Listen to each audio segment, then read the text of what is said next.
വയനാട് ടൂറിസത്തിന് അനന്ത സാധ്യതയുള്ള ജില്ലയാണ്.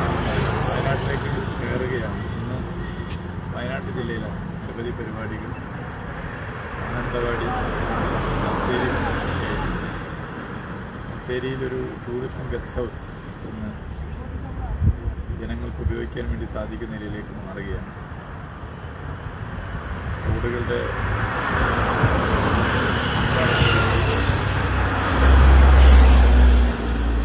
ഈ ഗവൺമെൻറ് വന്നതിന് ശേഷം വലിയ പരിഗണനയാണ് വയനാട് ടൂറിസം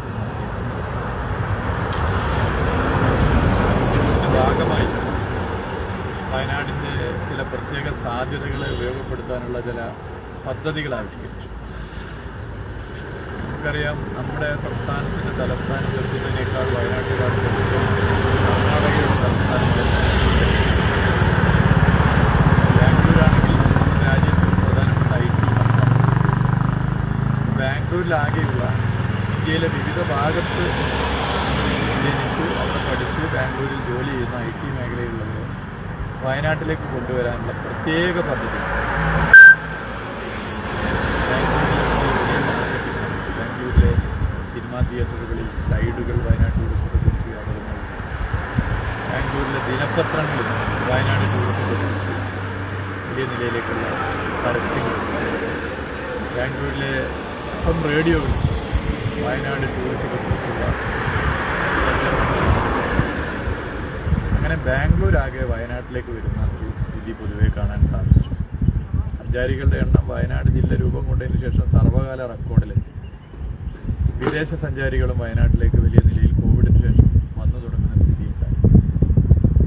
നമ്മളെയൊക്കെ വല്ലാതെ വേദനിപ്പിച്ച ചൂരൽമല ദുരന്തം പിന്നീടുണ്ട്.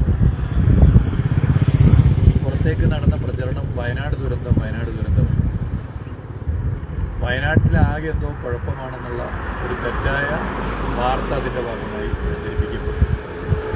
ടൂറിസ്റ്റുകൾ വയനാട്ടിലേക്ക് വരുന്നതിനൊന്ന് ഭയപ്പെട്ടു.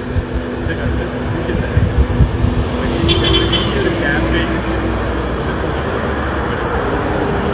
എൻ്റെ കേരളം എന്ന കേരളം വയനാട്ടിലേക്ക് വിവിധ ഭാഗങ്ങളിൽ, നമ്മുടെ രാജ്യത്തെ വിവിധ ഭാഗങ്ങളിൽ നിന്നുള്ളവരെ കൊണ്ടുവന്നു അവരെ വെച്ചുകൊണ്ട് വയനാടിൻ്റെ ടൂറിസം സാധ്യത, വയനാടിൻ്റെ പ്രധാനപ്പെട്ട ടൂറിസ്റ്റ് കേന്ദ്രങ്ങൾ ഇവയൊക്കെ പ്രചരിപ്പിക്കുന്ന സോഷ്യൽ മീഡിയ ക്യാമ്പയിൻ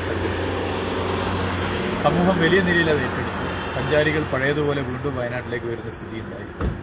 വയനാട്ടിലിപ്പോൾ റിസോർട്ടൊക്കെ പൂർണ്ണമായും ബുക്ക് ചെയ്യപ്പെട്ടിരിക്കുകയാണ്. സഞ്ചാരികളുടെ ഒഴുക്ക് മനോഹരമായ സ്ഥലമാണ് വയനാട്. വയനാട് ടൂറിസത്തെ വികസിപ്പിക്കാൻ ഇനിയും നമുക്ക് സാധിക്കും. അങ്ങനെ വികസിപ്പിച്ചാൽ നമുക്ക് കേരള ടൂറിസത്തിനൊരു വലിയ കുതിപ്പിന് കാരണമായി മാറും.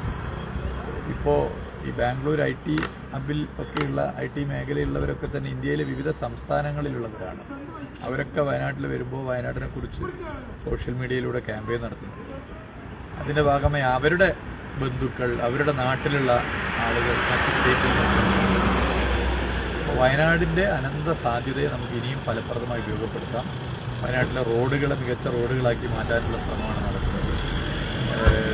ബഹുമാന്യനായ ശ്രീ നിതിൻ ഗഡ്കരിയുമായി കൂടിക്കാഴ്ച നടത്തിയപ്പോൾ ഞങ്ങളൊരു പ്രപ്പോസൽ മുന്നോട്ട് വെച്ചു. അദ്ദേഹം വളരെ പോസിറ്റീവായി അത് എടുത്തിട്ടുണ്ട്. അങ്ങനെ വയനാടിൻ്റെ പശ്ചാത്തല വികസനത്തെ എങ്ങനെ നമുക്ക് നല്ല നിലയിൽ മുന്നോട്ട് കൊണ്ടുപോകാനാകുമെന്നുള്ളത് വയനാടിൻ്റെ ടൂറിസ്റ്റ് സാധ്യതയെ ഫലപ്രദമായി ഉപയോഗപ്പെടുത്താൻ അത്ര മനോഹരമാണ്. എല്ലാവരും വയനാട് സന്ദർശിക്കണം, വയനാട് കാണണം, വയനാട് ആസ്വദിക്കണം. വയനാട്ടിലെ ജനങ്ങൾക്ക് ഐക്യദാർഢ്യം പ്രഖ്യാപിക്കണം. കാരണം ചൂരൽമല ദുരന്തം സൃഷ്ടിച്ച ഒരു ആഘാതമുണ്ട്. അതിൻ്റെ ഭാഗമായി വയനാട് ദുരന്തം എന്ന് പറഞ്ഞ പ്രചരണത്തിൻ്റെ ഭാഗമായി വയനാട്ടിലേക്ക് വരുന്ന സഞ്ചാരികളുടെ എണ്ണം നേരത്തെ കുറഞ്ഞിരുന്നു. പിന്നെ അത് വിവരപ്പെടുത്തി വയനാട്ടിലെ തേൻനെല്ലിക്ക കച്ചവടക്കാർ മുതൽ എല്ലാ മേഖലയിലുള്ളവരുടെയും ജീവിതം ടൂറിസവുമായി ബന്ധപ്പെട്ടുകൂടി കിടക്കുന്നതാണ്. നമ്മളെല്ലാവരും വയനാടിന് വേണ്ടി, കേരളത്തിന് വേണ്ടി